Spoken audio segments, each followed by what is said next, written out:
ये आकाशवाणी है। कृपया हमारे अगले प्रसारण की प्रतीक्षा कीजिए।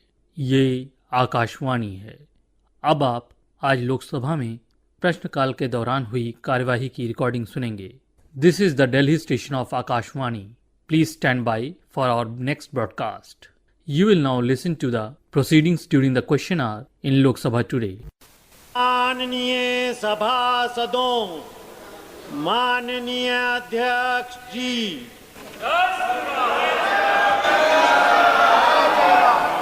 प्रश्न संख्या 61 डॉक्टर अमोल राम सिंह कोले। Sir, question number 61। प्रश्न संख्या 61। क्या जल शक्ति मंत्री ये बताने की कृपा करेंगे कि शिरूर लोकसभा निर्वाचन क्षेत्र में डिंभे बांध नहर परियोजना सहित लंबित सिंचाई परियोजनाओं की वर्तमान स्थिति क्या है और इसके विभिन्न चरणों के अंतर्गत क्या प्रगति हुई है?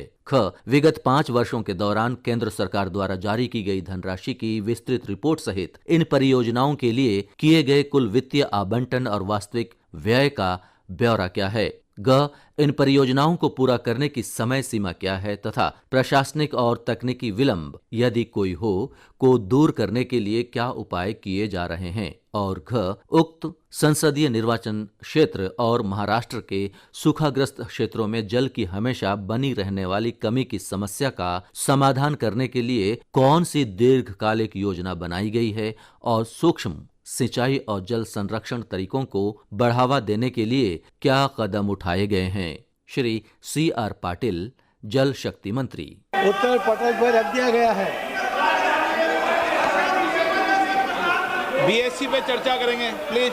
बीएससी पे चर्चा करेंगे। बीएससी पे बिजली एडवाइज कमेटी में चर्चा करेंगे। ओके।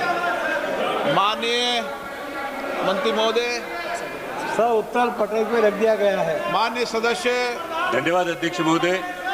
अध्यक्ष महोदय, काल सुद्धा सदनासमोर ही गोष्ट आली की GMRT या आंतरराष्ट्रीय महत्त्वाच्या प्रोजेक्टमुळे जुन्नर आंबेगावमध्ये एक डेव्हलपमेंटल डेफिसिट तयार झालेला आहे आणि या डेव्हलपमेंटल डेफिसिट भरण्यासाठी माननीय मंत्री महोदयांकडे आणि सरकारकडे ही विनंती आहे की यामध्ये जरी पाणी हा राज्याचा विषय असला तरी सुद्धा महत्त्वाची गोष्ट ही आहे की जुन्नर आंबेगावचा हा डेव्हलपमेंटल डेफिसिट भरण्याच्या दृष्टिकोनातून आज डिंबे इरिगेशन, कुकडी इरिगेशनमध्ये कॅनॉल रिपेअरचं काम हे राज्य सरकारकडून हाती घेण्यात आलेलं, पण अजूनही कॅनॉलमध्ये फार मोठ्या प्रमाणावर गळती आहे आणि यासाठी जो अतिरिक्त निधी आहे, मी पुन्हा या डेव्हलपमेंटल डेफिसिटसाठी म्हणतो अतिरिक्त निधी केंद्र शासनाला देण्यात यावा। त्याचबरोबरीनं जे पश्चिमेकडे पाणी वाहून जातं, या पश्चिमेकडचं पाणी डिंभे आणि पिंपळगाव जोगा या धरणात आणण्यासाठी 4 योजना राज्य सरकारनं तयार केलेल्या आहेत, जेणेकरून दुष्काळग्रस्त भागाचा पाण्याचा मोठा प्रश्न सुटू शकतो। या 4 योजनांसाठी, या वळण योजनांसाठी केंद्र सरकारनं या डेव्हलपमेंटल डेफिसिटच्या दृष्टिकोनातून ठोस मदत द्यावी। तिसरी महत्त्वाची गोष्ट आहे सर की आपण जे उत्तर दिलेलं आहे, या उत्तरामधली अनेक धरणं आज 25 ते 30% गाळाने भरलेली आहेत आणि त्यामुळे धरणांची आज साठवण क्षमता कमी झालेली आहे। या धरणांमधला गाळ काढण्याच्या दृष्टिकोनातून त्यांची साठवण क्षमता वाढवण्यासाठी केंद्र सरकारनं राज्य सरकारला तशी सूचना द्यावी ही विनंती। माननीय अध्यक्ष जी, ये जो सदस्य जी ने जो प्रश्न पूछा है, महाराष्ट्र में अगर वो चाहेंगे तो मैं मराठी में बोल सकता हूँ।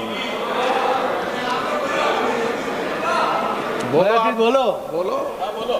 त्यांनी जो प्रश्न विचारला आहे त्याच्यामध्ये आतापर्यंत त्यांनी अलग अलग योजनांवर कोकणी परियोजनावर त्यांना 757 करोड रुपये केंद्र सरकारकडून दिले गेले आहे आणि त्यांनी ते पूर्ण पैसे महाराष्ट्र सरकारने वापरलेले आहेत।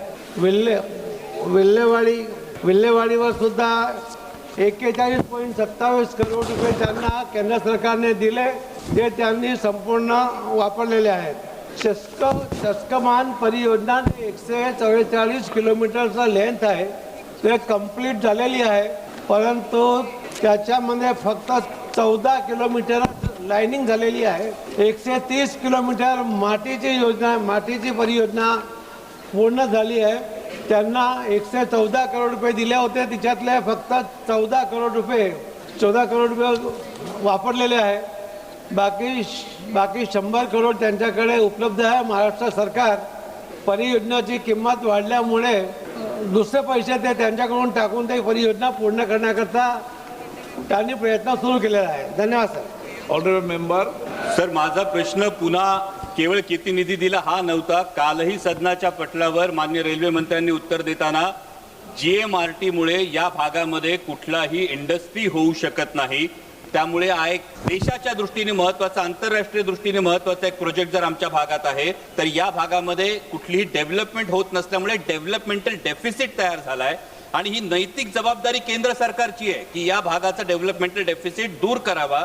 यासाठी मी जे प्रश्न विचारले होते तर त्यातल्या एकाही प्रश्नाचं हे उत्तर मी आता विचारलेल्या प्रश्नाचं माननीय मंत्री महोदयांनी दिलं नाही की ज्या 4 वळण योजना आहेत, पश्चिमेकडे जाणारं पाणी हे पिंपळगाव, जोगा आणि डिंभे धरणामध्ये आणण्यासाठीच्या योजनांमध्ये सरकार त्याला आर्थिक सहकार्य करायला तयार आहे का? कॅनॉल रिपेअरसाठीचा एक्स्ट्रा निधी हा सरकार देणार आहे का? आणि धरणांमधला गाळ काढण्याच्या दृष्टीने राज्य सरकारला सूचना देणार आहे का? हा डेव्हलपमेंटल डेफिसिट भरण्यासाठी केंद्र सरकारकडे विनंती है.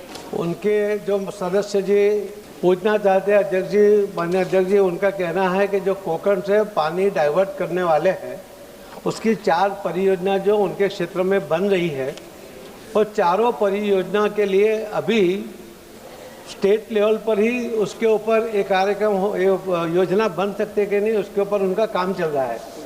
अभी तक ये योजना केंद्र सरकार के पास नहीं आई. हालांकि अभी तक राज्य सरकार ने भी उसको सैंक्शन नहीं दिया है.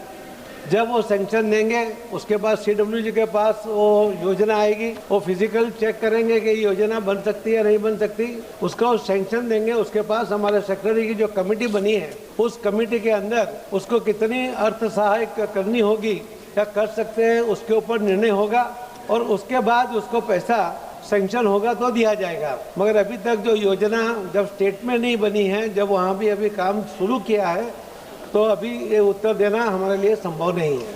धन्यवाद. माननीय सदस्य इंद्रांग सुब्बा. अध्यक्ष महोदय, ये पहाड़ी इलाकों में जो पानी पेयजल का हो या इरिगेशन के लिए हो, स्प्रिंग वाटर ही अपना सोर्स होता है.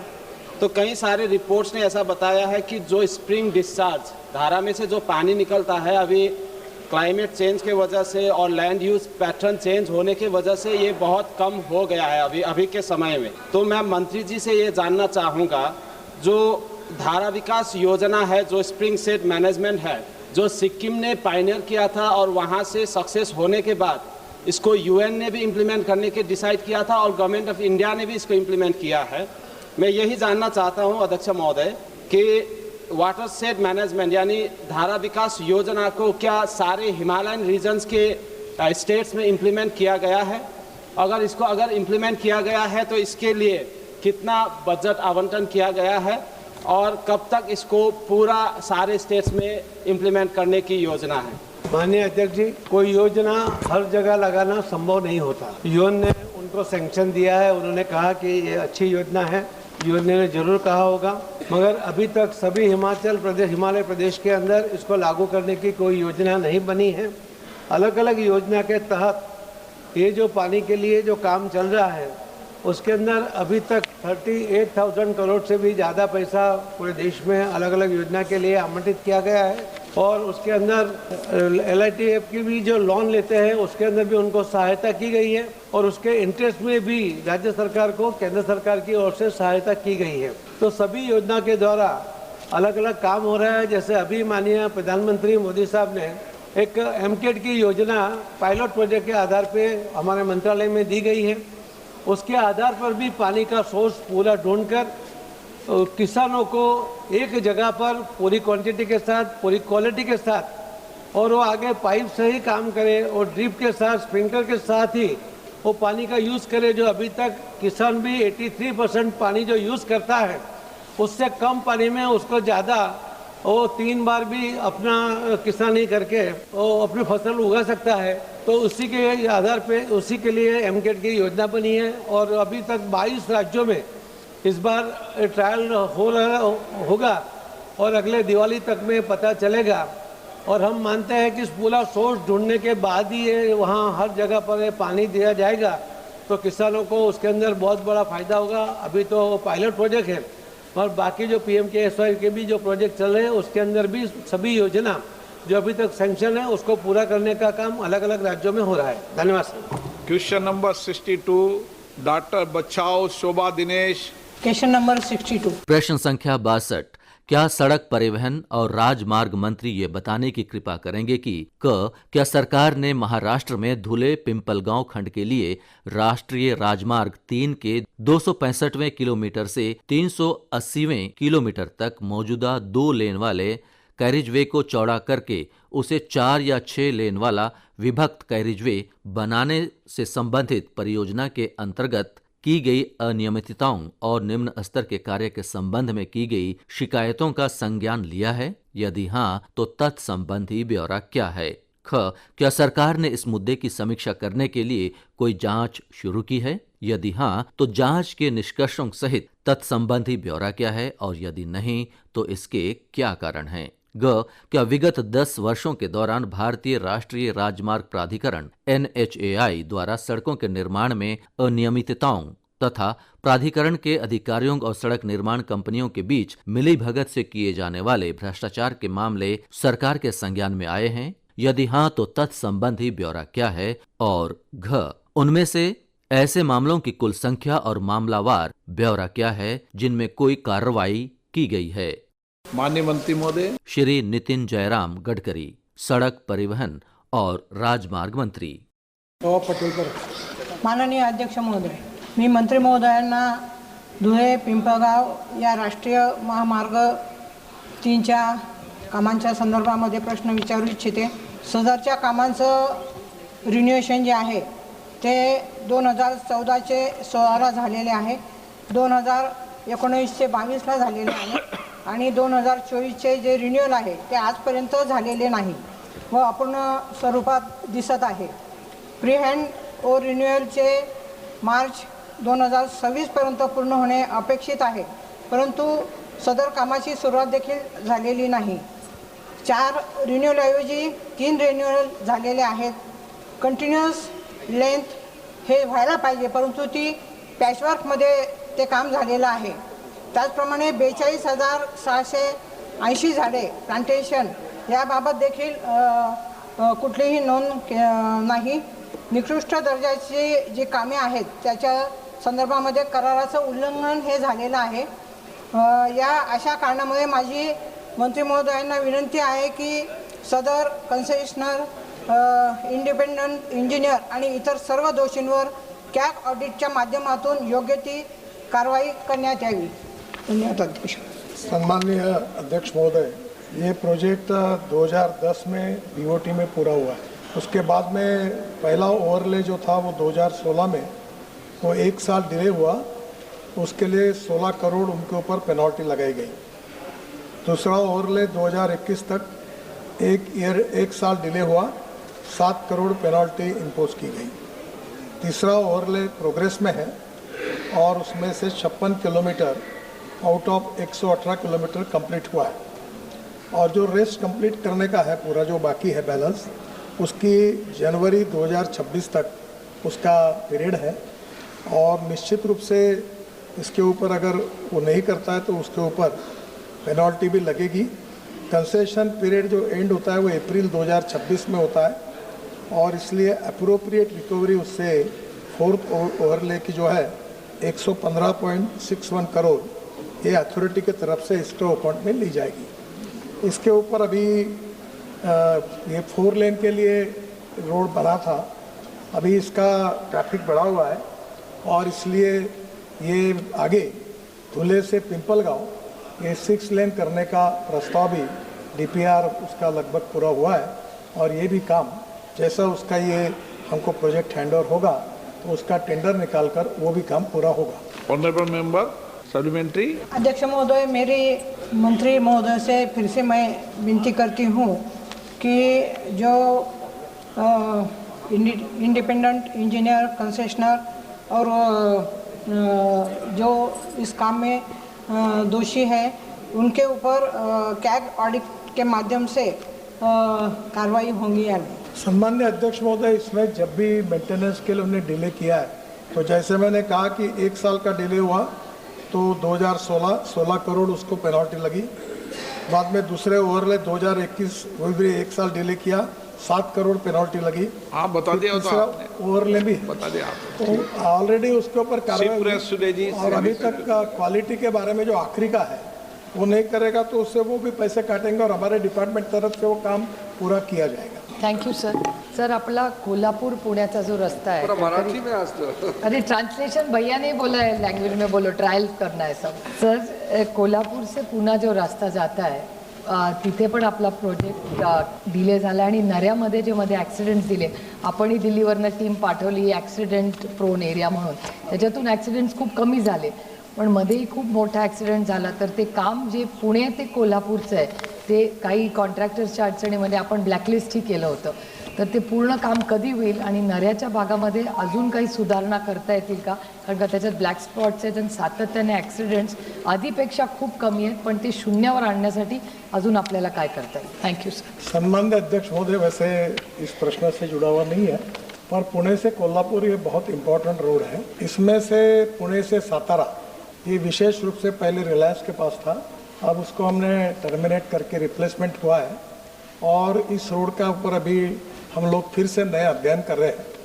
पुणे में जो वेस्टर्ली बाईपास था उसके सर्विस लेन को हम अपने बजट प्रोविजन से उसका काम हम शुरू किया है और ये पूरे पुणे से सातारा तक अच्छा करने के लिए 6000 करोड़ का डीपीआर हमने लगभग बनाया है और जल्दी ही हमारी डिपार्टमेंट की ओर से उसके ऊपर काम किया जाएगा। इसमें जो खंबाट की घाट की जो टनल है उसमें नई टनल, पहली पुरानी टनल थी जब मैं पीडब्ल्यू मिनिस्टर था महाराष्ट्र में तब बनाई थी। अब इसके बाद में आगे की टनल जो है 2, उसमें से एक टनल अब जल्दी हम ओपन कर रहे हैं। आगे सातारा के बाद कोल्हापुर तक ऑलरेडी उस काम को अवार्ड किया गया है। इस काम में थोड़ी सी दिक्कतें आई है, उसका अगले सप्ताह मेरे यहाँ रिव्यू मीटिंग भी है, पर इसमें जो सुझाव सम्माननीय मेंबर ऑफ पार्लियामेंट कोल्हापुर के थे और बाकी लोगों ने दिए उसको लिए हैं और ये भी प्रोजेक्ट निश्चित रूप से पूरा करने की कोशिश है और जल्दी ही ये पूरा कंप्लीट प्रोजेक्ट करके 1 साल के अंदर ये कंप्लीट करेंगे ताकि ये बिजिएस्ट कॉरिडोर है जो बेंगलोर की तरफ जाता है उसमें कोई तकलीफ नहीं रहेगी। श्री गौरव गोगोई। धन्यवाद अध्यक्ष महोदय। मैं आदरणीय मंत्री महोदय को शुभकामनाएं देता हूं कि कुछ दिन पहले एक वीडियो सामाजिक माध्यम में काफ़ी विस्तारित हुआ था कि एक हाईवे पे आपकी गाड़ी बहुत रफ्तार से जा रही थी और वो देख के हमें असम में ईर्ष्या हुआ क्योंकि असम में टोल गेट्स आ रहे हैं लेकिन हम 100 किलोमीटर या 130 किलोमीटर पर आवर हम गाड़ी वहाँ पे नहीं चला सकते क्योंकि क्वालिटी इतना ख़राब है, स्पीड ब्रेकर्स डैमेज। तो असम के लोग टोल दे रहे हैं पर उस क्वालिटी का जो हाईवे जो आपके वीडियोस में देखते हैं हमको नहीं मिल रहा। विशेष रूप से जोरहाट से डिब्रूगढ़, मैं आपको बार बार ये कहता हूँ, जोरहाट से डिब्रूगढ़ NH37 का बहुत ख़राब स्थिति है। आपने पिछले सत्र में जांजी का उल्लेख किया, जांजी का पार्ट ठीक है लेकिन जांजी वाला पार्ट आपके कहने के बाद वहाँ पे काम सुधार हुआ है, लेकिन जोरहाट से डिब्रूगढ़ बहुत लंबा डिस्टेंस है जिसमें जांजी के बाद जो जगह आती है डीमो मोरान बहुत ख़राब है। तो मुझे पता नहीं चल रहा कि लोग क्यों टोल दे रहे हैं जबकि एक NH37 जो जोरहाट डिब्रूगढ़ वही आज तक ठीक नहीं हुआ। मैं दोबारा आपसे दरखास्त करूंगा कि आप वहाँ के NHIDCL को बोलें कि काम तेज़ी से हो। धन्यवाद। ये NHIDCL अध्यक्ष महोदय काम कर रही है। सम्मान्य सदस्य जो तकरार कर रहे हैं वो सही है क्योंकि बरसात जब गिर गई तब रास्ता काफ़ी बिगड़ गया और वैसे उस काम के बारे में भी काफ़ी तकरारें थी। बाद में अनेक सदस्यों ने कहने के बाद उसकी इंक्वायरी भी की गई, उसमें कॉन्ट्रैक्टर के ऊपर भी कार्रवाई की गई, काफ़ी बातें रेक्टिफाई की गई है। मुझे लगता है कि 6 महीने के अंदर ये रास्ता ठीक हो जाएगा और फुटिंग पर अब वो काम शुरू है। धर्मेंद्र यादव। धन्यवाद अध्यक्ष जी। आपके माध्यम से माननीय मंत्री जी से अपने क्षेत्र की कुछ गंभीर समस्याएं जो इसी चीज़ से संबंधित हैं उनके बारे में उठाना चाहता हूं। ये सभापति जी बनारस से प्रश्न काल है सर, प्रश्न काल में ही इसी मुद्दे से संबंधित तो संक्षिप्त क्वालिटी की बात चल रही है सभापति जी, उसी मुद्दे बात कर रहा हूँ। संक्षिप्त में बोलना। अधूरे प्रोजेक्टों की बात चल रही है उसी पे बोलूंगा। माननीय मंत्री जी, बनारस से आजमगढ़ के बीच जनपद जौनपुर में 18 किलोमीटर आज भी 2 लेन है जबकि बनारस से लेके लुम्बिनी तक बौद्ध सर्किट के अंतर्गत ये सड़क आती है और वो 18 किलोमीटर चलने में अध्यक्ष जी घंटों लग जाता है। तो मेरा आपसे अनुरोध है, एक तो उस सड़क को यथाशीघ्र जो 4 लेन का आपका पूरा प्रोजेक्ट है उसमें कंप्लीट करा दे। साथ ही साथ जनपद आजमगढ़ में एक कोटला जगह पर टोल है, माननीय मंत्री जी, मैंने लिख के भी दिया आपके अधिकारियों, कोटला पे टोल लगा हुआ है, यही बनारस आजमगढ़ के बीच में। वहाँ टोल वालों का इतना आतंक है कि वहाँ पे जो आपस में लिंक रोड्स बने हुए हैं लोकल आजमगढ़ के अंदर के संपर्क मार्ग, उन संपर्क मार्गों पर बैरियर डाल दिया है। टोल वालों की इतनी आतंक गुंडई चल रही है वहाँ पर NHAI के नाम पर कि कोई संपर्क मार्ग से न गुजर सके। यहाँ तक माननीय अध्यक्ष जी दिक्कतें आ रही हैं कि बच्चों की स्कूल बसें भी उस संपर्क मार्ग से नहीं गुजर पा रही हैं। इस तरह का NHAI का टोल की वसूली, पैसे के वसूली के नाम पर जो आतंक आजमगढ़ में मैंने देखा है, माननीय मंत्री जी कृपा करके आजमगढ़ वालों पर रहम करिए, बच्चों की स्कूलों की बसों को निकलने दीजिए, इतना आतंक न करवाइए। क्योंकि माननीय अध्यक्ष जी, 1 मिनट लास्ट कहूंगा, 1 मिनट अध्यक्ष जी, 1 मिनट सुन लीजिए। सम्माननीय अध्यक्ष महोदय, मैं सम्मान्य सदस्य को विश्वास दिलाता हूं कि अभी हमने नई टोल के लिए टोल नाके ही खत्म कर दिए। केवल एंट्री रहेगी और नंबर प्लेट का फोटो लेंगे और फास्ट ट्रैक होगा और डायरेक्ट बैंक अकाउंट से टोल के उतने पैसे ही जहाँ से एंट्री की वहाँ से। वही तो सर, वही आप मेरी बात सुनिए। वैसे मैं आपसे एक अनुरोध करूँगा और सम्मान्य अध्यक्ष जी, आप भी मुझे संरक्षण दीजिए। 10 लाख करोड़ के काम चालू है, 4,500 प्रोजेक्ट, और प्रश्न केवल एक धुले से नासिक के बीच का है। अब मैं सब प्रोजेक्ट के डिटेल की जानकारी तो दे नहीं सकता, पर आप एक काम करिए कि मेरे क्वेश्चन आवर के दिन समाप्त होने के बाद सब अधिकारी यहाँ आते हैं, सब MPs आते हैं, तो आप आज भी आ सकते हो। मैं आपके सामने बात करके आपकी प्रॉब्लम को सॉल्व कर दूंगा और अब ये टोल से समाप्ति हो जाएगी और इसके बाद ये कोई टोल रोकने वाले लोग नहीं रहेंगे, कोई कुछ नहीं रहेगा। और ये सिस्टम में पहले 10 काम अब हमने अवार्ड कर दिए हैं, इसके बाद आगे चलकर ये 1 साल के अंदर लगभग हम पूरी तरह इसको हम लोग इलेक्ट्रॉनिक टोल पे जाएंगे। क्वेश्चन नंबर 63 श्री के राधा कृष्णन। 63।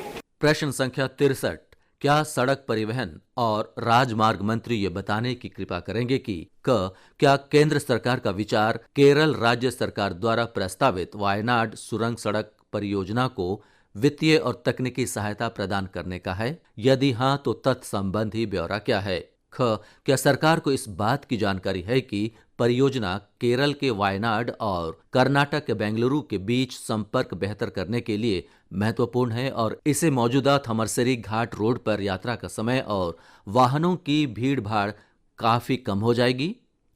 यदि हां तो सरकार द्वारा उक्त परियोजना के कार्यान्वयन में तेजी लाने के लिए क्या कदम उठाए जा रहे हैं? और क्या सरकार इसे राष्ट्रीय महत्व की परियोजना घोषित करने पर विचार करेगी? और यदि हां तो तत्संबंधी ब्यौरा क्या है? ऑनरेबल मंत्री जी। श्री नितिन जयराम गडकरी, सड़क परिवहन और राजमार्ग मंत्री। जवाब पटल पर रखा हुआ। माननीय सदस्य। Thank you, sir. Sir, Kozhikode-Wayanad tunnel is a twin tube tunnel road project in the state of Kerala. This tunnel road is essential for the safe and all-weather connect between Kerala and Karnataka, especially considering the frequent landslide on the Tamaraseri Ghat road. Sir, my question is, will the government commit to including this project under the Bharatmala or any central scheme? Honorable Speaker, sir, this is one of the important tunnel road project. Actually, this Kozhikode-Wayanad tunnel is being developed by Kerala government on state road from their own resources. MORT is responsible for the development and maintenance of only national highway. The proposal for any financial assistance still up till now, we don't have any proposal we received from Kerala government. Sir, regarding this, this is a very important project, and regarding in Kerala, the situation is really very, very crucial, because in Kerala, in all national highway, the urban development is already developed roadside, and it is very difficult to acquire the land. At the same time, there are a lot of demands from the people, member of parliaments, and that is to be also really very difficult to fulfill the demand. Regarding this section NH 766, there is also the Tamarcheri Ghat also is there. So these are the crucial issues. Regarding some problems, regarding diversification of the road, first of all, there was no provision. Only we have just taken a very simple methodology using for making that alternative road. But now we have taken a decision that we will make that road with the concrete, and that is the reason that many of the problems we will resolve. Regarding the Ghat section, now there is a 90% angle by which we are developing, and that is to be dangerous because in the rainy seasons it is very difficult task. So now we are coming to conclusion, we will acquire more land and we will at least maintain the angle of 45 degrees. And at the same time, before starting the construction of the road, we will first giving priority for developing of that particular area, and after that we will start the construction. Regarding the problem in Kerala, there are a lot of problems. We have appointed a special committee, technical committee, some people from IITs. We have already received the report, and after considering that report, we are also taking action, and there are a lot of chances and opportunity for us to use new technology, new innovation, in particularly in the road construction, in the tunnel, and we will see that the problem will be resolved. Thank you, sir. Sir, my second question. This question is out of main question. Sir, will the government take urgent step to complete the national highway roads in Kerala, especially by constituency Alathur? Not only constituency, which national highway is there, if you can tell me, then it will be easy for me to give the answer for that. What is the number of that national highway? Palakkad highway number. Sir, actually, in Kerala particularly, situation is really very, very challenging. Per kilometer, land acquisition costs come to 50 crore rupees per kilometer. Sir, previously, it was committed by the Chief Minister that the state government will contribute 50% of the land acquisition cost. So they also given us 5,000 crore. But it is very difficult from their state budget to give that much money for land acquisition. So after that, we consider that problem and the request from the state government, we give them a good proposal that whatever the GST on steel and cement on that particular road, the share of the Kerala government is 9% on that GST. That will be contributed from the state government for that project. Then the royalty for the aggregate, sand and stone, other things, that is also to be exempted, and by which we have find out some solution, and now there is no problem about the land acquisition. We have already resolved that. But the Kerala, the problem is that there is no land available for acquisition. And even in green alignment also there is a lot of problems. So today this Palakkad Kozhikode is also one of the important projects, new project, and we are already the project proposal to be already submitted to the ministry, and we are now also working on it. We will make the pre-feasibility report, and positively we will try to resolve that issue, and that is the need of that particular region. So we are very positive about it. We will try to do it. Srimati Mahua Motra. Thank you, sir. With your permission, I'd like to bring the attention of the Honourable Minister to the deplorable state of the National Highway 12, which goes through from Calcutta till, it used to be National Highway 34, sir. It is now National Highway 12, which is basically the North Bengal, South Bengal. The condition of the road from Boro Jaguli till the Murshidabad border, going through the district of Nadia, after the monsoon, sir, is absolutely abysmal. There are huge craters, waterlogging. No repair has been done, sir. And also due to the lack of service lanes and truck laybys, because of the dhabas and the petrol pumps, there are accidents happening every day with people trying to take illegal U-turns. If this is something that could be fixed at the earliest. Thank you so much, sir. Honorable Sir, the question is only related with the Kerala state government. This is the question, Honorable Member, which is already raised from West Bengal. Sir, I will request Honorable Member that after question hour, All officers are there. You come there. I will resolve your issue. Arvind Sawant. धन्यवाद sir. एक महत्वपूर्ण प्रश्न है। महाराष्ट्र में मुंबई गोवा पिछले 10 सालों से भी ज्यादा चांद पर जितना खर्चा नहीं उससे ज्यादा खर्चा रास्ते को हो गया है, फिर भी आज तक वो रास्ता नहीं पूरा हो रहा है, रास्ता ठीक नहीं हो रहा है। आप इसमें व्यक्तिगत रूप से अगर ध्यान दोगे तो ये काम होगा। मैं आपके द्वारा विनती करता हूँ, बहुत परेशान है लोग 10 बरस से, तो ये रास्ता कब होगा और किस तरह से होगा? धन्यवाद सर।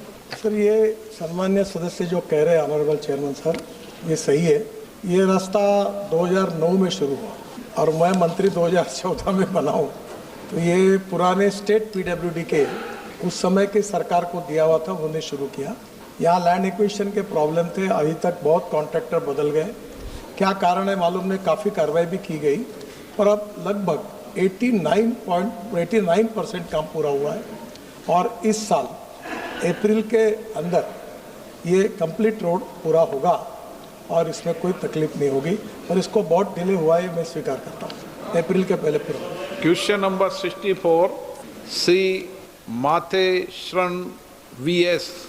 प्रश्न संख्या 64। क्या सड़क परिवहन और राजमार्ग मंत्री ये बताने की कृपा करेंगे कि करूर और कोयम्बटूर के बीच ग्रीनफील्ड राजमार्ग परियोजना की स्थिति और उक्त परियोजना के लिए अधिगृहित की गई भूमि का ब्यौरा क्या है? क्या परियोजना पूरी हुए बिना ही करूर और कोयम्बटूर के बीच पथकर वसूला जा रहा है? यदि हां तो तत्संबंधी ब्यौरा क्या है? और वेल्लाकोइल संकरी राष्ट्रीय राजमार्ग NH 381A की स्थिति और उक्त परियोजना के लिए भूमि अधिग्रहण का ब्यौरा क्या है? माननीय मंत्री जी। श्री नितिन जयराम गडकरी, सड़क परिवहन और राजमार्ग मंत्री। अध्यक्ष महोदय सवाल पटल पर रखा हुआ। माननीय सदस्य राजीव जी राय जी। धन्यवाद सर। सबसे पहले तो मैं एक धन्यवाद दूंगा माननीय मंत्री जी को बलिया मऊ के सैंक्शन करने के लिए, लेकिन मैं डरा हुआ हूँ क्योंकि वाराणसी गोरखपुर राजमार्ग के बारे में कई बार मैंने आपसे व्यक्तिगत मुलाकात भी किया, लिख कर भी दिया और मेरे पास आश्वासन का पत्र भी है आपके मंत्रालय से कि 30 मई को पूरा हो जाएगा। कल मैंने कमेटी के बैठक में भी उठाया था, लेकिन अभी लगता है कि कोई उस पर काम नहीं हो रहा है। और जो सवाल जवाब आता है माननीय मंत्री जी, अन्यथा मत लीजिएगा कि वो बिलो द रेट किया इसलिए उसको हमने बंद कर दिया, ये बिलो द रेट किया। हमारे यहाँ जब से मैं पहली बार आपके यहाँ आया आज तक पता कर लीजिएगा उस रोड पर कितना एक्सीडेंट हो गया है। वो जेपी वाला भाग गया, पैसा सीज कर लिए, उससे आम जनता को लेना देना नहीं। हर रोज मर रहा है। रोज के पास जो फ्लाईओवर है सबसे खतरनाक है, कल मैंने आपके अधिकारियों को भी बताया। तो मैं मेरा निवेदन सिर्फ इतना है सर कि जो माननीय मंत्री जी ने पत्र लिखा था कि 30 मई तक पूरा हो जाएगा, नहीं हो रहा है तो उसके बाद क्या कार्रवाई हो रही है? कुछ चीजें माननीय मंत्री जी ने कहा कि आप जाकर मिल भी लिया करें। सर आज सम्मान्य अध्यक्ष महोदय, ये ऐसे 10 लाख करोड़ के 3,500 से ज़्यादा प्रोजेक्ट्स हुए। हर प्रोजेक्ट का डिटेल मेरे पास भी नहीं है और मुझे उतनी जानकारी भी नहीं है, पर ये जहाँ तक ये आपने वाराणसी गोरखपुर का पकड़ा है ये प्रोजेक्ट का, इसमें कुछ दिक्कतें आई थी, जो कंपनी थी उसकी भी प्रॉब्लम्स थे और अभी ये लगभग मार्च 26 के पहले ये कंप्लीट हो जाएगा और आपको मार्च 26 के बाद कोई तकरार नहीं रहेगी। Question number 65 Shri Ajay Bhatt. Question number 65। प्रश्न संख्या 65। क्या जल शक्ति मंत्री ये बताने की कृपा करेंगे कि क्या केंद्र सरकार को उत्तराखंड राज्य से ग्रामीण पेयजल आपूर्ति योजनाओं के कार्यान्वयन के लिए वित्तीय सहायता प्रदान करने हेतु कोई अभ्यावेदन प्राप्त हुआ है? और यदि हाँ तो तत्संबंधी ब्यौरा क्या है? क्या सरकार ने पेयजल योजनाओं में केंद्रीय हिस्से को कम कर दिया है? और यदि हाँ तो तत्संबंधी ब्यौरा क्या है और इसके क्या कारण है? माननीय मंत्री महोदय। श्री CR पाटिल, जल शक्ति मंत्री। उत्तर पटल पर रख दिया। माननीय सदस्य। मान्यवर, उत्तराखंड एक पर्वतीय राज्य है और आपदाओं की मार झेलता है। हमको मात्र 4 महीने काम करने के लिए मिलते हैं। मैं माननीय प्रधानमंत्री जी को बधाई देता हूं कि ये जो JJM चलाई इससे आम आदमी और जहाँ तक कोई जा नहीं सकता था वहाँ तक पानी पहुँच रहा है। परंतु हमारे वहाँ पर अभी एक प्रॉब्लम यह है मान्यवर कि पंप लगने थे, पैसा नहीं है, पंप नहीं लग रहा है। ओवरहेड टैंक बनने थे, लाइन बिछ गई, पैसा नहीं है। और चूंकि उत्तर में कहा गया है कि हमने पूरा पैसा दे दिया है 90-10 के अनुपात में, लेकिन 10 का अनुपात जो था राज्य सरकार ने तो पूरा दे दिया, लेकिन 90-10 में जो पैसा दिया है आपने बताया है उत्तर में 25 और 26 में कोई भी इस वित्तीय वर्ष में एक नया पैसा भी हमको नहीं मिला। इसमें चाहे कुछ भी हो, यहाँ से कोई टीम जाए, कोई देखे और वहाँ जाके कम से कम जब वो बिखरी पड़ी है लाइनें, लोग बाग कहते हैं कैसे हुआ है और पैसा दे रही सरकार, नियत साफ है, तो उसको पैसा रिलीज करना चाहिए मान्यवर जितना भी बचा हुआ है। और हमको अभी 3,568 और 3,289 रुपए यानी कि 90% के योगदान से हमको इतना पैसा अभी तक मिलना है। क्या ये धनराशि इसी वित्तीय वर्ष में रिलीज कर दी जाएगी, ये मैं मंत्री जी से जानना चाहता हूँ। माननीय अध्यक्ष जी, जल जीवन मिशन हमारे देश के लिए एक बहुत ही महत्वपूर्ण प्रोजेक्ट माननीय प्रधानमंत्री जी ने किया था। आज तक करीब 15 करोड़ घरों में जल जीवन मिशन के द्वारा पानी दिया गया है। उत्तराखंड के अंदर भी बाकी जगह तो 50% पैसा दिया जाता है, उत्तराखंड या कुछ राज्यों में 90-10 के जरिए 90% पैसा केंद्र सरकार की ओर से उनको वित्तीय सहायता दी जाती है। इस बार भी माननीय FM ने इस बार भी 67,000 करोड़ रुपया इसके लिए आवंटित किया गया है, मगर कई जगह से, कई राज्यों से, कई MPओ से बहुत सी कंप्लेन इसके बारे में आई। माननीय प्रधानमंत्री श्री मोदी साहब ने अभी भी एक निर्देश दिया और बार बार दिया है कि ये जो योजना है वो लोगों के घर में पानी देने के लिए बनी है, पानी देना ही पड़ेगा। पाइप बिछाकर या सिर्फ नल डाल के, फोटो डाल के वो अगर छोड़ देंगे तो चलेगा नहीं, उसके ऊपर एक्शन लिया जाएगा। मैं आपके बताऊं कि अभी तक इसके अंदर करीब 4,000 लोगों के ऊपर कोई अधिकारी है, कोई मंत्री है, कोई कॉन्ट्रैक्टर है, उनको ब्लैकलिस्ट किया गया। एक राजस्थान के मंत्री तो कल तक वो जेल में थे। कई लोगों के ऊपर एक्शन ली गई है, किसी को चार्जशीट दिया गया है। हम लोग स्कीम के द्वारा, एक स्कीम बनाकर स्कीम के द्वारा ही उनको पैसा देना चाहते हैं, और जो अभी तक जो पैसा उनको दिया गया उसका वो हिसाब भी जमा करें, उसका वेरिफिकेशन भी दे। और जब तक वो नहीं देंगे उसको पैसा देना हमारे लिए भी मुश्किल है, और उसीलिए हमने कैबिनेट से अभी तो मंजूरी भी मांगी नहीं है। जब तक ये हो जाएगा, हमने सभी मुख्यमंत्रियों को भी कहा है, सभी MPओ को तो हमने अलग से बुलाकर भी कहा था कि आपकी जो भी कंप्लेन है हम उसके ऊपर एक्शन लेंगे। माननीय प्रधानमंत्री जी ने तो 119 टीम बनाकर अलग अलग राज्यों में अलग अलग स्कीम को चेक करने के लिए भेजा। उसके अंदर जो गलतियां या कमियां पाई गई उसके ऊपर भी एक्शन लेने के लिए हमने हर CS को और CM को भी पत्र द्वारा बताया गया है। और जैसे भी ये पूर्तता होगी, हमें कैबिनेट से मंजूरी मिलेगी तो पैसा तो जरूर मिलेगा, और ये स्कीम पूरी करने के लिए माननीय प्रधानमंत्री जी भी बिल्कुल तैयार है। मगर कोई भी गलती या कोई भी गड़बड़ी इसके अंदर नहीं चलाएंगे। बात पहले से भी स्पष्ट की थी और अभी भी इस बात के ऊपर हम स्पष्ट है कि कभी जिस भी कॉन्ट्रैक्टर ने या अधिकारी या कर्मचारी ने गलत किया होगा उसको बख्शा नहीं जाएगा। ये स्पष्ट निर्देश हमें माननीय प्रधानमंत्री जी की ओर से मिले हैं और उसके ऊपर हम काम करेंगे। मान्यवर IMIS के अनुसार इंटीग्रेटेड मैनेजमेंट इंफॉर्मेशन सिस्टम, इसमें हमको 9,735.55 करोड़ रुपए मिले। ये पूरा ये बनाई गई परियोजना मिले नहीं बनाई गई, जिसमें से योजना प्रमाणीकरण लागत 9,426.5 करोड़ रुपए और भारत सरकार ने 309.5 करोड़ रुपए को अस्वीकार्य माना। मान्यवर, मेरा निवेदन यह है कि अस्वीकार्य मानने का जो कारण है वो कारण बताया जाए। हमारे वहाँ 97% जो योजनाएं हैं जो टीम गई थी उसने उनको उचित माना है, ठीक माना है। तो जो खराब है वो काट दी जाए, जो अच्छी है उसका पैसा दे दिया जाए, जिस कॉन्ट्रैक्टर ने बनाया है उसको ब्लैकलिस्ट किया जाए, जिस अधिकारी उसके साथ सहभागिता कर रहा है उसे सस्पेंड किया जाए। माननीय मंत्री जी, सभी जो टीम गई थी उन्होंने जो भी कमियां पाई उसके अंदर एक्शन लेने के लिए स्टेट को कहा है। अभी तक सभी स्टेट ने जो पूरी पूर्तता करनी चाहिए अभी की नहीं गई है। हमने उनको रिमाइंडर भी किया, सभी मंत्रियों को भी बुला के उनके साथ भी बात की है, और जैसे ही ये पूर्तता होगी उसको पैसा दिया जाएगा। जो सैंक्शन है वो बिल्कुल DPR उनको जो स्टेट ही बनाता है वो DPR के आधार पे उनको पैसा दिया जाएगा। मगर काम तो पूरा करना पड़ेगा, ये तो उनको ध्यान में लेना पड़ेगा। कुमारी शैलजा।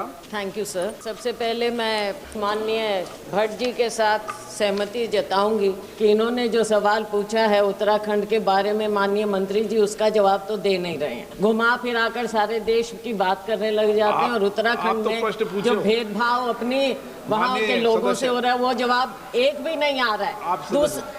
सर मेरा सवाल है कि हरियाणा में जो मिशन है इसके तहत आज भी अब 11 साल हो गए हैं, वहाँ पर भी सरकार को, केंद्र में भी भाजपा की सरकार है, वहाँ भी भाजपा की सरकार है।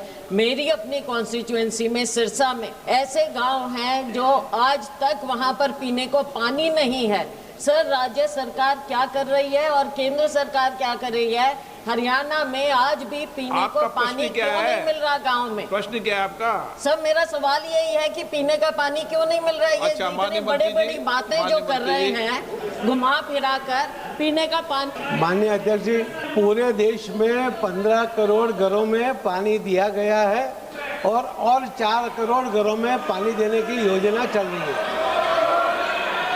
उसके अंदर हरियाणा भी आ जाता है, उत्तराखंड भी आ जाता है, हर स्टेट का आ जाता है।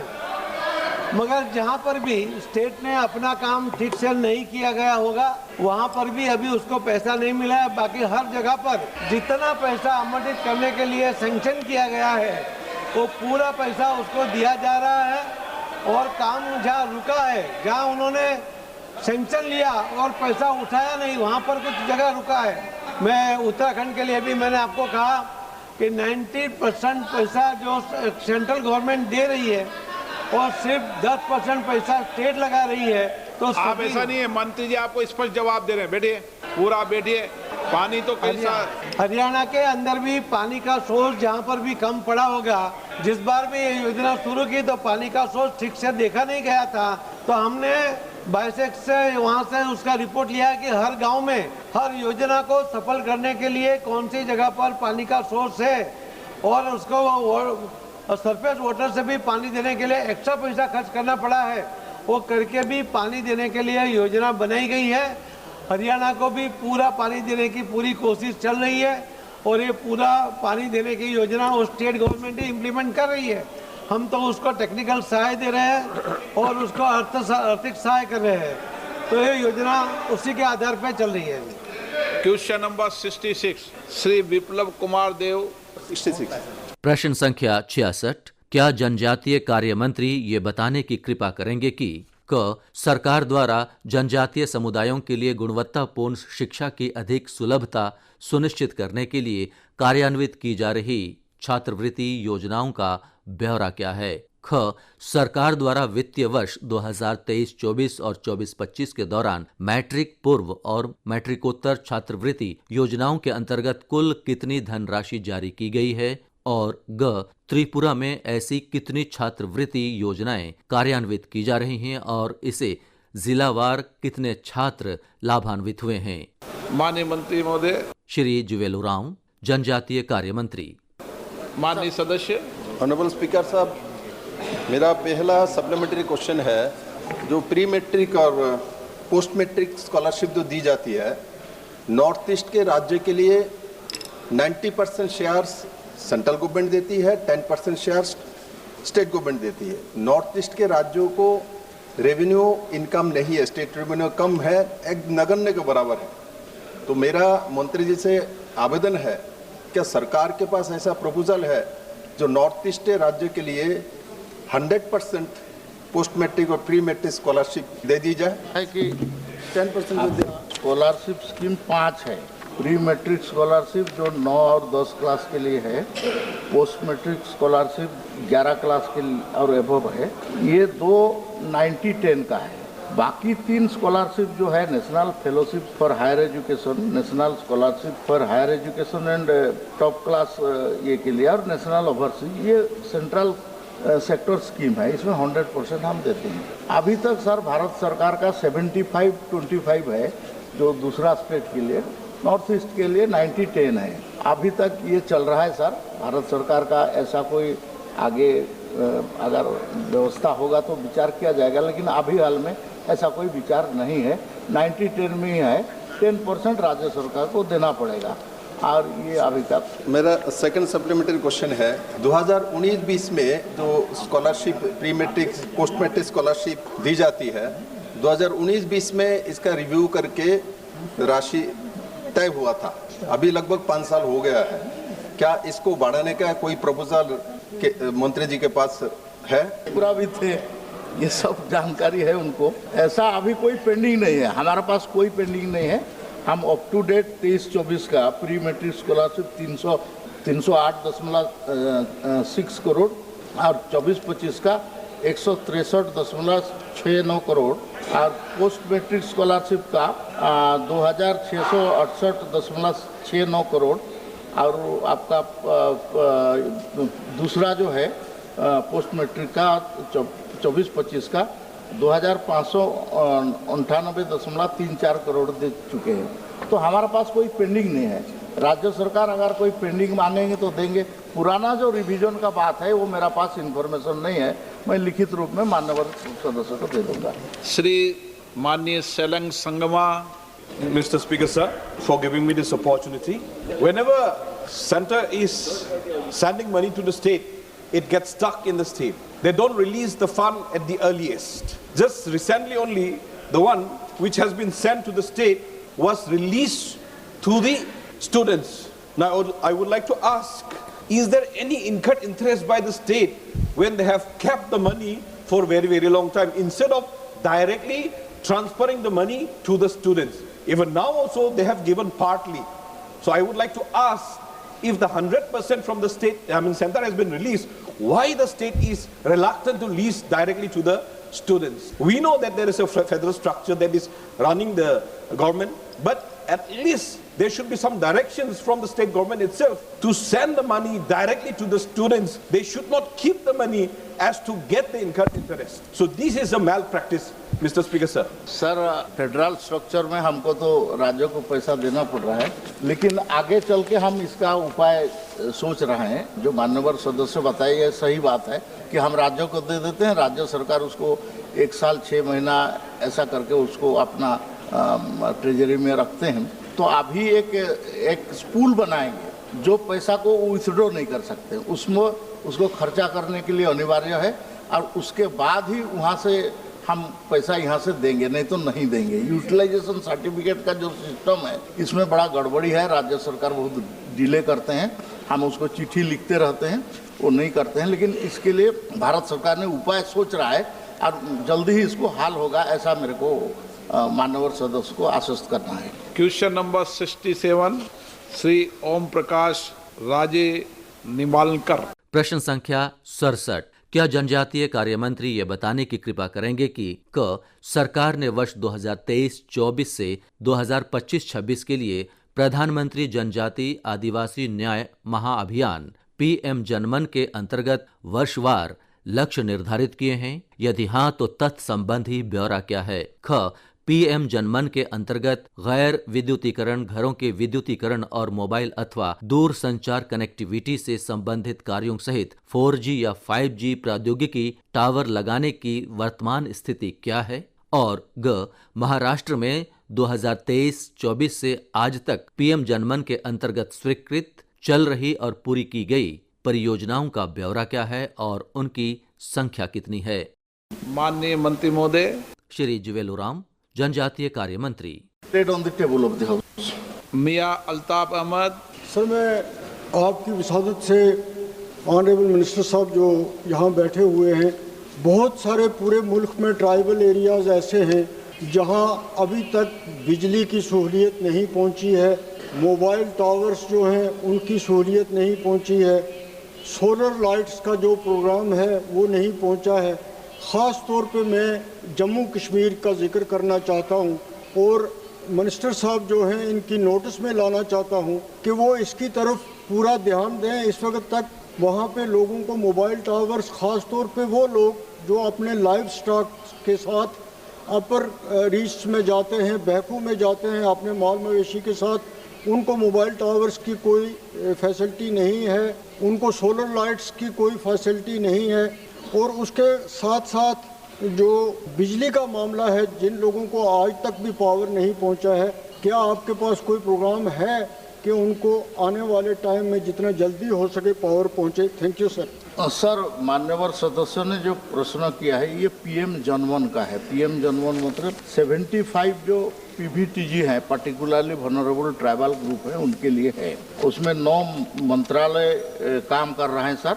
Rural development, health and family welfare, जल शक्ति, women and child, education, power और उसके बाद renewable energy, communication and tribal affairs. तो हमने हाउस होल्ड जो टारगेट लिया था वो 1,45,083 विलेज, उसमें से हम लोग करीब 9,000 विलेज में हम लोग दिया है। जम्मू कश्मीर का पर्टिकुलरली पीवीटीजी नहीं है, लेकिन मान्यवर सदस्यों को मैं एक सुझाव देना चाहता हूं।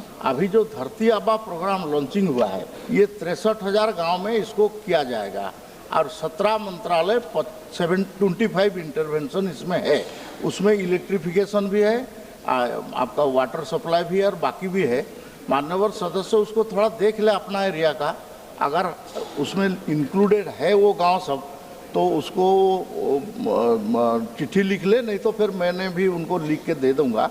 अगर नहीं है तो आगे चल के इसको होगा। ये 3 साल का प्रोग्राम है। 80,000 करोड़ भारत सरकार ने खर्चा करेगा। सर, भारत सरकार में इतना बड़ा स्पेंडिंग जनजाति के लिए कभी नहीं हुआ था।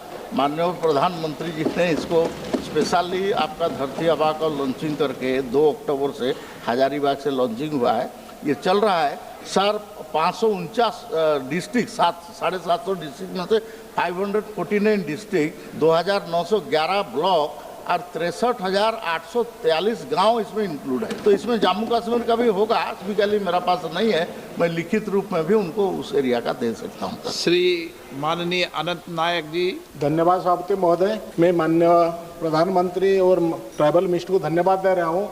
जो प्रिमिटिव ट्राइब है, पहला बार किसी सरकार इसके बारे में सोचा जो ग्राउंड लेवल में उसका डेवलपमेंट के लिए, लेकिन वहाँ पर जो खर्च हो रहा है उसका परसेंटेज जब देखते हैं उसी आधार में उसका खर्च नहीं हो रहा है। मैं माननीय मंत्री से जानना चाहता हूँ, जिला लेवल में या ब्लॉक लेवल में जहाँ पर प्रिमिटिव ट्राइब है, कैसा सिस्टम बना है ये 9 मिनिस्ट्री का साथ मिल करके ट्राइबल डिपार्टमेंट वो अच्छा से काम कर सकता है, वो प्राइम मिनिस्टर का ये जो सोच को कार्यकारी कर सकता है।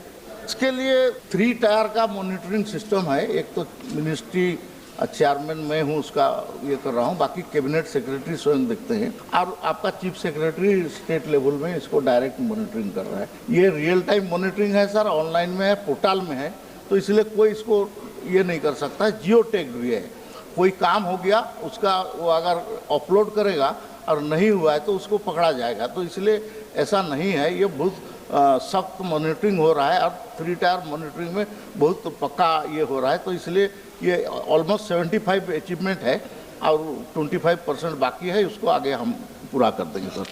Shashi Tharoor ji. Simply that in Kerala, sir, because of a financial crisis affecting the state government, in February this year, they have cut the funding for 27 out of the 49 tribal welfare schemes in the state. I'm just wondering, sir, is there some way the central government can help in and compensate where the state government is not able to fulfill its duties to the tribal people? Is there any way that, for example, the benefits of PM Janman could be extended to Kerala? Similarly, with the earlier question on tribal scholarships, we have a number of tribal students severely affected by the financial incapacity of the state government to fulfill their commitments. 27 out of 49 schemes have been dramatically slashed, sir. Can the centre help? नहीं sir, जो आपका regular scheme है वो state government को जा रहा है, लेकिन 2 स्पेशल स्कीम है, पीएम जनमन एंड धरती आबा, ये all are implemented by the central ministry. तो इसमें कोई स्टेट का इन्वॉल्वमेंट ज़्यादा नहीं है, डायरेक्टली ये सेंट्रल मिनिस्ट्री कर रहा है। जैसा आपका उदाहरण स्वरूप आपका ministry of rural development house hold बनाएगा 54,236, ये पीएम जनमन का है। तो इसमें हम लोग का आरडी मिनिस्ट्री करेगा, उसमें राज्य सरकार का कोई लेन देन नहीं है। सर एक मिनट सर, आप उसमें से 13,000 कंप्लीट है। ऐसे रूरल रोड आपका 5,114 किलोमीटर बनेगा, इसमें से भी आपका ऑलमोस्ट काम चालू हो गया है। इसमें राज्य सरकार का इन्वॉल्वमेंट नहीं है। पीएम जनमन और धरती आबा ये 2 सेंट्रल सेक्टर स्कीम है, इसमें सेंट्रल गवर्नमेंट डायरेक्ट कर रहा है। बाकी जो स्कीम है SCA टू TSP आर्टिकल 275 और बाकी जो स्कीम है स्कॉलरशिप जो इससे पहले क्वेश्चन था, इसमें राज्य सरकार का इन्वॉल्वमेंट है और उतना परसेंट देना पड़ेगा। तो उसके लिए सर ये तो अभी तक का डिसीजन है भारत सरकार का। तो फेडरल स्ट्रक्चर में राज्य सरकार भी जब उनका अधिकार मांगते हैं तो थोड़ा तो देना पड़ेगा उनको सर, इसमें कोई उपाय नहीं है। Question number 68 Shri PC Mohan. प्रश्न संख्या 68, क्या सड़क परिवहन और राजमार्ग मंत्री यह बताने की कृपा करेंगे कि प्रमुख इलेक्ट्रिक वाहन नीतियों के शुरू होने के बाद से देश में इलेक्ट्रिक दोपहिया वाहनों और इलेक्ट्रिक कारों के पंजीकरण और बिक्री में वर्षवार कितनी वृद्धि हुई है और तत्संबंधी अद्यतन आंकड़े क्या हैं? विशेषकर बेंगलोर सहित कर्नाटक में कुल कितने इलेक्ट्रिक वाहन पंजीकृत हैं और देश के समग्र इलेक्ट्रिक वाहन बेड़े में उनकी हिस्सेदारी कितना है? क्या सरकार को हाल ही में इलेक्ट्रिक वाहनों से संबंधित दुर्घटनाओं, आग लगने की घटनाओं तथा बैटरी और यात्री सुरक्षा के संबंध में व्यक्त की गई चिंताओं की जानकारी है? यदि हां तो तत्संबंधी ब्यौरा क्या है? इलेक्ट्रिक वाहनों के सुरक्षित उपयोग को सुनिश्चित करने के लिए वर्तमान में मौजूद सुरक्षा मानकों, परीक्षण प्रोटोकॉल और निगरानी तंत्रों का ब्यौरा क्या है? और सरकार द्वारा विनिर्माताओं और राज्य सरकारों के सहयोग से चार्जिंग अवसंरचना को बढ़ाने, इलेक्ट्रिक वाहनों को अपनाए जाने को बढ़ावा देने और सुरक्षा संबंधी अनुपालन में सुधार करने के लिए क्या कदम उठाए जा रहे हैं? माननीय मंत्री जी। श्री नितिन जयराम गडकरी, सड़क परिवहन और राजमार्ग मंत्री। जवाब पटल पर रखा। माननीय सदस्य। Sir, as per the reply given by the ministry, there is a steady growth in EV vehicle registrations in Karnataka, sir. As of now, this year about 1,70,000 vehicles have been registered, sir. My question is that the quantum of assistance sanctioned to Karnataka under central schemes including FAME 2 and PM E-Drive and related to EV infrastructure programs, together with the utilization status of such funds, sir. And my second supplementary is whether any measures have been proposed to streamline approval, strengthen grid readiness at charging locations and ensure timely execution of upcoming EV charging projects through improved coordination among central agency, state authorities and private charging network operators, sir. अध्यक्ष महोदय, presently 57 lakhs EVs registered in India. EV sales rates was faster than IC engines in 2024 and 2025. EV car increased by 20.8% and petrol and diesel by 4.2%. Two-wheeler EVs increased by 33% and petrol and diesel by 14%. There are three-wheelers EVs by 18% and petrol and diesel by 6%. Sir, in Karnataka, the EV growth is 16.6% and Bengaluru, it is 9.9%. Indian EV market potential is of 20 lakh crores by 2030 with rupees 1 crore annual sales of vehicle, creating 5 crore new jobs by 2030. 400 plus startups in electric two-wheelers sale increased by 21% since 2024. The lithium is very important. I remember when we had taken a decision for electric vehicle, the cost of the lithium ion battery was $150 per kilowatt per hour. But now it is presently coming to $55 per kilowatt per hour. This is really a good indication. At the same time, there is a good news for our country that in Jammu and Kashmir, the 6 million tons, the lithium reserves are there, which is of the 6% of the world. The mining ministry is working on that for the futuristic development of our country. This is very important. And at the same time, we are already having a lot of research on the battery chemistry regarding the lithium ion, sodium ion, zinc ion, and aluminum ion. I am very much confident this is the future. But at the same time, the futuristic fuel is the hydrogen. Honorable Petroleum Minister is here, and I have also got the car which is on hydrogen, and the car is from the Toyota. It's just like Mercedes, giving the comforts of that level. And the name of the car is Mirai.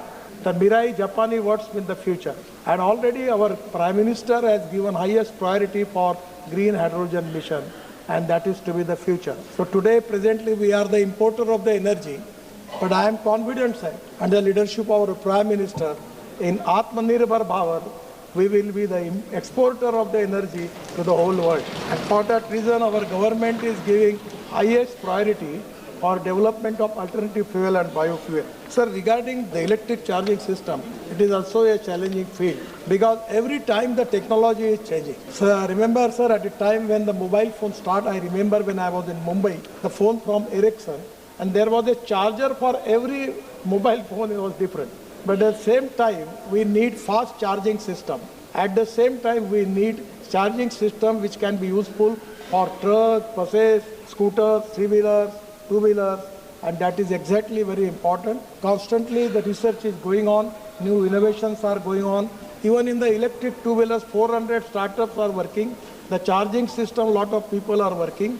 But this minister, the subject is related with the three ministries.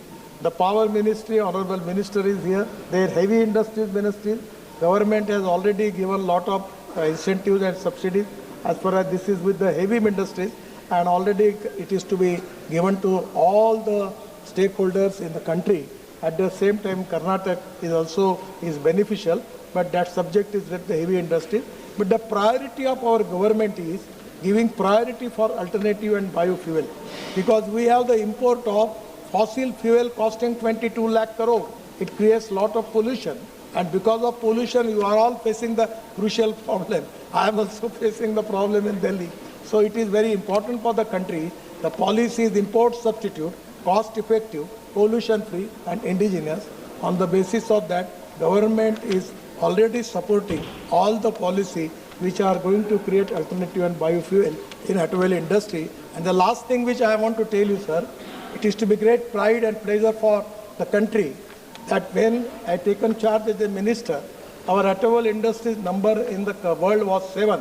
And today, sir, our number is 3rd. We just surpassed Japan. The first number is USA, having the size of the industry 79 lakh crore. The second number is China is 49 lakh crore. And India is 22 lakh crore. And I am confident because of electric vehicle, 100%. Honorable my colleague Mr. Puri is here. The alternative fuel, he is also working. Prahlad Joshi ji is working. Our government is working. Our government has the green hydrogen mission.